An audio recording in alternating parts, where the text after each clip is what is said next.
Nscn and the Nagalim Demand, Indian Sovereignty and Territorial Disputes, the National Socialist Council of Nagaland, Nscn, particularly its faction known as Nscn-IIM, Isak Muiva, has been at the center of the Naga insurgency since its formation in 1980. At the heart of their movement is the demand for a greater Nagaland or Nagalim, which encompasses Naga majority areas across multiple states in India and Myanmar. The group's primary objective is to establish an independent or highly autonomous Naga state that includes territories from neighboring Indian states along with regions in Myanmar.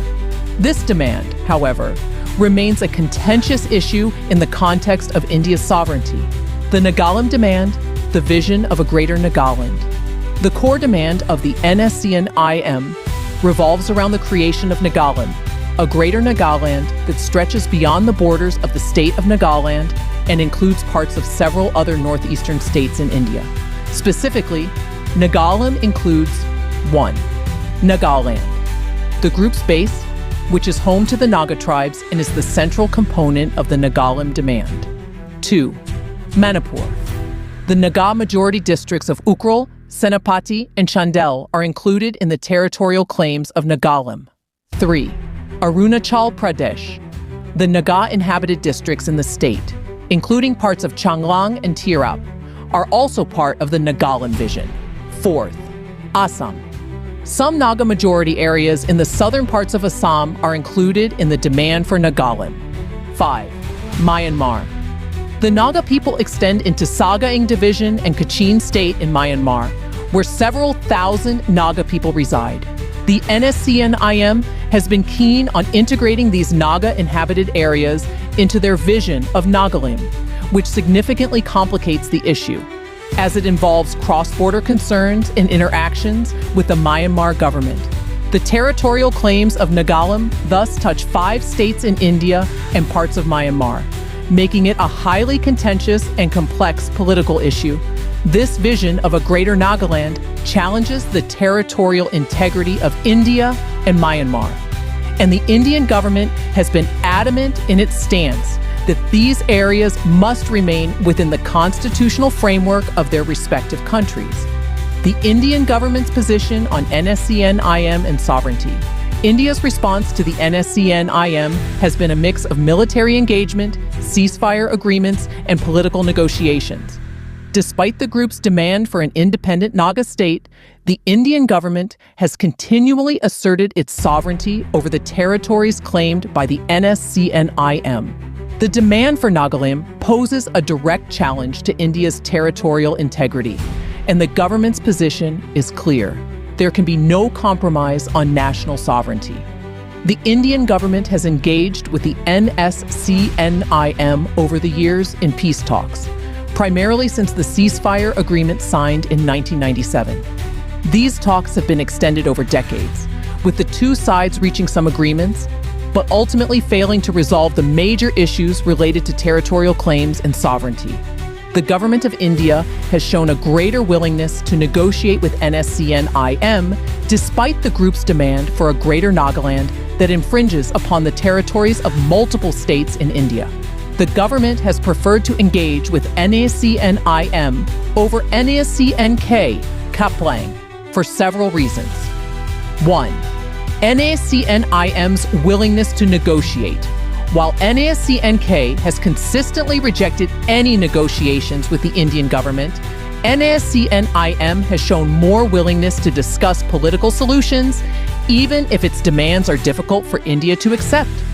This contrasts sharply with Nscn-K's hardline position of outright independence and its violent insurgent activities. 2. Nscn-IM's support among the Naga population. The Nscn-IM has significant grassroots support within Naga communities in India, especially in Nagaland, which gives the group a degree of political legitimacy in the eyes of the Indian government.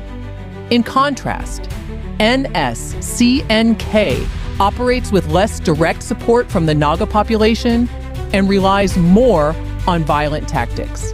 Third, regional stability and peace efforts. By engaging with Nscn-IM, the Indian government hopes to bring about a peaceful resolution to the conflict. Given Nscn-IM's larger base of support and its recognition as the main Naga insurgent group, there is a belief within the government that resolving the conflict with them could stabilize the region. Nscn-IM's military presence across India and Myanmar. The Nscn-I operates not only within the borders of Nagaland, but also in several other regions in the northeastern states of India. These territories, especially in Manipur, Assam, and Arunachal Pradesh, have seen frequent clashes between Nscn-IM militants and Indian security forces over the years. The group's military camps are strategically located in these regions and are often hidden in remote, dense forests, making it difficult for the Indian Army to completely eradicate the insurgency. One of the most challenging aspects of the conflict is the cross-border operations between Nscn-IM and Myanmar-based Naga factions. The porous India-Myanmar border allows insurgent groups to operate relatively freely across national boundaries, complicating India's security efforts. Nscn-IM camps can be found on both sides of the border, in both Nagaland and Myanmar's Sagaing Division and Kachin State. The Nscn-IM has long maintained a stronghold in Myanmar due to the region's geographical proximity and the significant Naga population living there. This cross-border collaboration has allowed Nscn-IM to regroup, train, and procure weapons with little interference from the Myanmar government. Myanmar's political instability, particularly after the 2021 military coup, has created a power vacuum that insurgent groups, including Nscn-IM, have used to their advantage. India's military operations have been ongoing in an attempt to dismantle Nscn-IM's military infrastructure. However, the insurgent group's deep-rooted presence in difficult-to-access regions has made it a challenge for Indian forces to completely neutralize their camps. Nscn-IM continues to use guerrilla tactics, ambushes, and sabotage against Indian security forces, which further prolongs the conflict. Why does India prioritize Nscn-IM over Nscn-K? While the Indian government has engaged with Nscn-IM for many years, the Nscn-K Kykl faction has been a more difficult group to deal with. Nscn-K broke its ceasefire with the Indian government in 2015 and has consistently refused to engage in peace talks. The faction's leadership, particularly under SS Kykl, has maintained a hardline stance and has advocated for full Naga sovereignty, which includes not only Indian territories, but also Naga majority regions in Myanmar.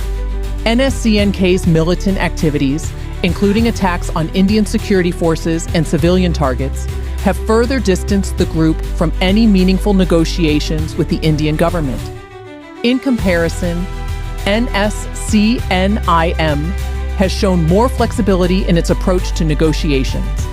While still demanding a greater Nagaland, the group is open to discussions on terms for governance and autonomy within India. The Indian government has thus placed more emphasis on dealing with Nscn-IM because of their willingness to engage in talks, as opposed to the more militant and uncompromising Nscn-K complex reality. Nagalim's challenges to sovereignty. The territorial claims of Nagalim and the demands for sovereignty by Nscn-IM have made the Naga insurgency one of India's most intractable conflicts. The territorial expansion that Nscn-IM envisions touches not only multiple Indian states, but also encroaches upon the sovereignty of Myanmar, complicating the situation. The Indian government is caught in a delicate balancing act, negotiating peace with Nscn-IM, while upholding its territorial integrity and sovereignty.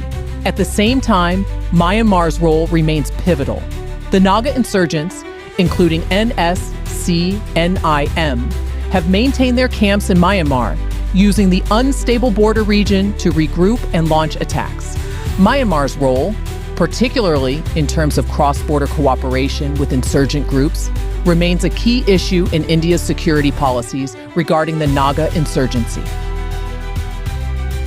Conclusion: India's strategic priorities.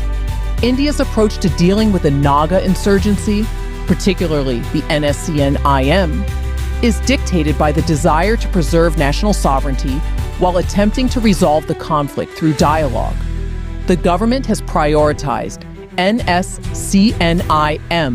due to its larger base of support, willingness to engage in peace talks, and the potential for a negotiated political solution.